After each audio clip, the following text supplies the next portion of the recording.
Hey everybody, it's Mike here. Welcome to the channel. Well, this is a short video with a very important announcement. And the announcement is that the ICE event is coming up again. And if you have missed that in the last couple of years, the ICE event is an artist-centric event, and it's all about environments, right? 3D environments, urban environments, game environments, and so forth and so on.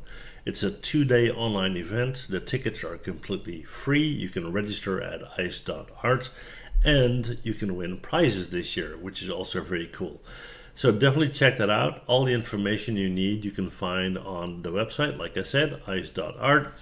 You can get information on speakers, you can get information on the sponsors of the event. It's brought to you by the Urban Group in Switzerland, by the way. And yeah, I've been attending since day one pretty much, and I think it's something you should definitely check out, right?